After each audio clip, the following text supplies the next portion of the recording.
aku 3 bulan sebelumnya kan udah bilang sama majikan mau pulang Indo seterusnya gitu. Terus Sebentar. majikan ya udah. Sebentar, kamu tahu kan setiap kali telepon masuk ke aku secara langsung dan tidak langsung kita konekin ke YouTube sama Facebook. Iya. Jadi jangan pernah menyebut nama siapapun, termasuk namamu sendiri, karena kamu tadi menyebut namamu sendiri belum aku konekkan, jadi nggak apa-apa. Karena saya tidak ingin setelah viral kalian minta take down. 3 bulan yang lalu sudah ngomong sama majikan. 3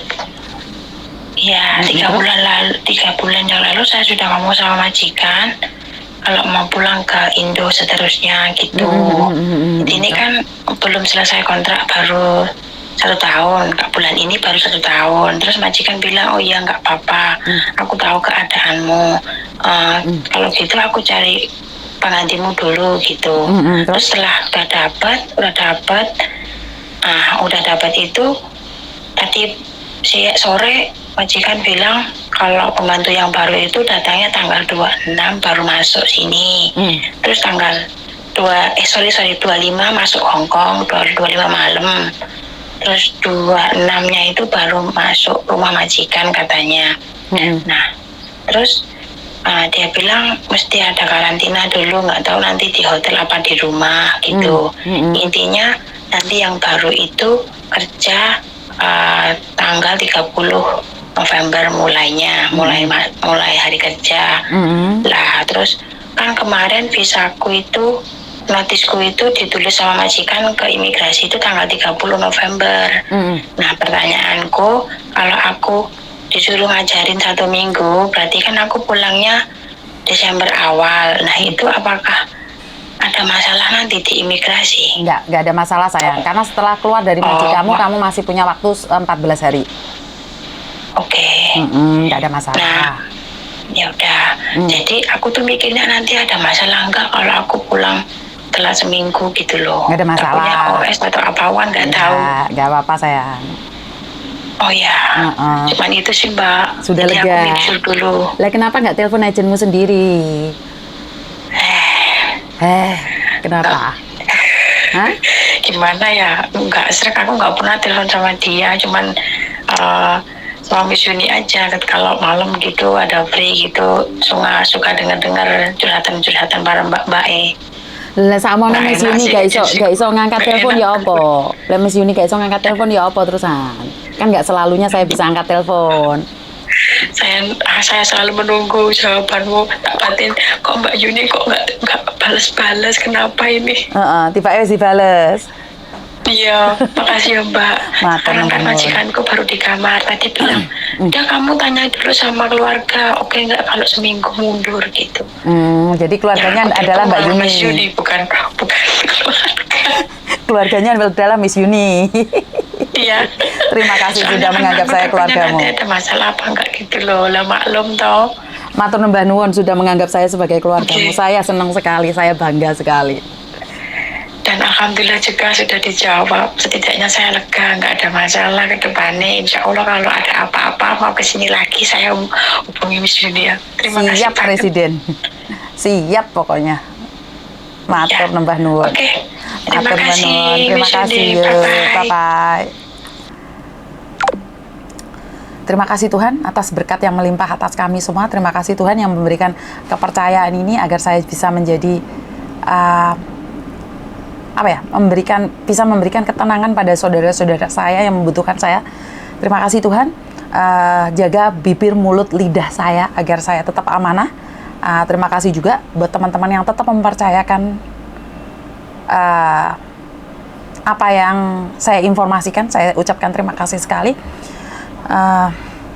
Saya selalu meminta dan mohon sama Tuhan agar menjagai kita semua, baik yang ada di Indonesia, di Hong Kong, di Malaysia, Singapura, Taiwan, Macau, Brunei Darussalam, Malaysia, Taiwan, Singapura, Korea, Jepang, ataupun yang ada di negara-negara benua Afrika, benua Amerika, Australia, karena sedikit bisa sombong ya. Iya, sombong Miss Yuni. Iya, saya punya keluarga juga yang ada di Amerika kemarin yang sudah telepon saya. Terima kasih yang ada di Belanda, di New Zealand. Di New Zealand itu pada Selandia Baru. Terima kasih juga yang ada di Perancis. saya ucapkan banyak-banyak terima kasih. Kalau video-video kalian belum ke-up, saya minta maaf. Karena kebanyakan, bahkan sampai sama adminnya itu kebobolan 2-3 itu tetap ke-upload, saya minta maaf. Tapi saya ucapkan juga terima kasih yang sudah memberikan informasi pada kami secara akurat, apapun itu. Dan terima kasih, pokoknya terima kasih sudah mempercayakan saya bahwa saya itu bisa menjadi pelega di kehausan kalian, kehausan informasi kalian. Dan terima kasih yang sudah menganggap saya sebagai keluarga kalian. Itu adalah kebanggaan bagi saya. Saya ki sopo, Yuni TKW Hongkong, dianggap keluarga sama orang-orang Hongkong, orang-orang Indonesia. Itu suatu kebanggaan bagi saya. Tidak ada yang bisa membanggakan saya, karir saya, atau siapapun. Itu karena berkat dukungan dari kalian. Jadi solusi itu nggak akan ada kalau tidak ada masalah. Loh, berarti Miss Yuni senang bermasalah. Loh, saya nggak senang bermasalah, tapi kalau bisa masalah yang besar diperkecil, masalah yang kecil kalau bisa dihilangkan. Nah, ini prinsip saya dari masih sekolah SMP ya. Jadi kalau masalah besar, jangan diperbesar. Masalah cilik, ojo digede-gede nih. Nah, itu prinsip ya Mbak ya.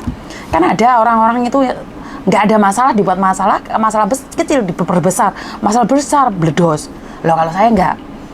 Masalah besar kalau bisa diperkecil, masalah kecil kalau bisa dibuang. Jadi antara saya, sampean, dan kita semua tidak akan ada masalah. Miss Yuni kesok pinter loh, ya bukan sok pinter Mbak, karena saya sudah menjalani hidup ini. Kalau saya dibandingkan dengan orang-orang yang punya umur lebih dari 50 tahun, loh saya kalah no. Dibandingkan dengan orang-orang yang umur 70 tahun, ya saya kalah no. Kalah telak saya itu. Loh, menurut saya ya enggak Miss Yuni pinter. Oh enggak. Pengalaman hidup itu hanya bisa diberikan pada orang yang sudah mumpuni dalam umur. Pengalaman hidup kan mereka-mereka yang tahu makan asam garam toh. Jadi iya, kalau masalah teknologi orang-orang umur 60-70 ya nggak pinter. Tapi kamu tanya masalah hidup, kamu tanya masalah piye carane iso sabar, piye carane iso legowo. Lah, apakah umur itu menentukan kedewasaan? Ya enggak. Tapi setidaknya dari pengalaman hidup mereka itu kamu bisa memetik buahnya. Kalau yang jelek ya dibuang. Sekali lagi, kalau saya selalu bilang dari konten saya, kalau ada yang jelek buangan Mbak. Ojo dicampur aduk. Lek golongannya terong-terong ya ojo dicontoh, tapi sebagai hiburan. Golongannya lombok tomat cabai ojo dicontoh. Saya. Jadi kalian jangan berpikir bahwa saya itu sempurna, tidak. Banyak sekali kekurangan-kekurangan dari saya. Jadi loh, itu wow. Jadi saya sendiri sama-sama belajar, sama-sama mengerti keadaan. Jadi kalian wes pengertian saat saya teleponan, saat saya kerja itu saya sudah terima kasih sekali menjadikan saya sebuah radio. Dimana wes anggap aja radio rusak, radio yang bersponsor itu saya sudah berterima kasih sekali. Bahkan kalian tuh jarang-jarang lihat muka saya. Kalian tuh lebih dominan ke suara saya. Jadi suara Miss Yuni wes jadi pengganti lagu-lagu Indonesia yang melankolis, yang tak obo-obo, airnya tak obo-obo, itu udah berganti ke Miss Yuni. Jadi ini arek loh ya, aku nggak tahu ya, aku sendiri nggak tahu sejauh mana pengaruh itu. Tapi kalau ini bisa membuat kalian lebih kuat lagi, bisa membuat kalian lebih damai lagi, bisa membuat kalian lebih tenang lagi, saya bersyukur banget. Dan setiap penutup atau pembuka di konten saya kenapa sih Miss selalu mengucapkan semoga Tuhan memberkati kita semua, karena berkah Tuhan itu sangat penting buat kehidupan kita. Dan kenapa saya selalu bilang semoga semua makhluk bahagia, karena satu hal, apapun berapa banyak pun, kalau kita tidak bahagia yuk muspro, nggak ada gunanya. Jadi saya punya prinsip yang utama adalah bahagia. Gak duit ya bahagia, gak duit majikan dia tetap bahagia. Nah, dari bahagia itu kan pelan-pelan kita berusaha. Kalau hati kita gak kemrongsong, hati kita gak kepanasan, hati kita gak kecewa, hati kita gak ada kesedihan, aura kita keluar itu bahagia. Dan aura bahagia itu bisa sekelilingmu akan menjadi cahaya. Lek wes ndelok mukamu wes surem, ingat loh, muka kurus ataupun muka keriput itu bukan menandakan bahwa hakmin ya, bermuka hitam, satria baja hitam, Miss, bukan. Karena aura, Mbak, aura iki piye to ngomong ya? Ya wis aura lah, pancaran wajah iki beda. Kowe iki ikhlas sama enggak iki beda. Majikan tuh bisa merasakan dan anjing, kucing, bayi itu bisa merasakan gitu loh. Jadi menurut pendapat saya adalah berikan aura positif di sekitarmu, jangan memberikan aura yang berbenturan dengan keadaan. Jadi Miss Yuni ini hidup itu harus mengalir loh, Mbak. Tahu hidup itu harus mengalir, tapi mengalir, ingat, yang mengalir itu aja hanya ikan mati dan tai. Di sini bisa difahami ya, bukan saya mau ngomong kotor ya. Karena kalau ikan yang hidup dia akan berusaha untuk jalan terus, untuk bereaksi terus. Lah kamu bilang hidup itu seperti air mengalir, ya enggak, Mbak. Ingat, air mengalir itu ikan mati atau kita itu yang dibuang di sungai itu. Kalau yang ngisinya di kali ya, yang ngisinya di kali itu baru seperti itu ya. Jadi saya selalu bilang kita harus menjadi apa ya? Inspirasi, menjadi apa ya? Harapan buat teman-teman di sekitar kita, menjadi harapan buat keluarga kita. Dan ingat, keluarga kita itu mengharapkan kita sukses dan mereka itu tidak tahu proses. Mereka pingin kita sukses tapi tidak tahu proses. Ya wajar. Kan nggak mungkin juga kamu ceritakan betapa menelangsanya hidup di luar negeri ini, benar nggak? Jadi buat teman-teman yang di luar sana tetap bersemangat, tetap berbahagia. Pokoknya aku padamu. Kalau ada kata-kata yang tidaknya kepreset atau ada kata-kata yang tidak menyenangkan hatimu, saya minta maaf. Kurang lebihnya saya minta maaf. Wassalamualaikum warahmatullahi wabarakatuh. Berkat Tuhan mengalir atas kita semua. Semoga semua makhluk bahagia dan bye-bye.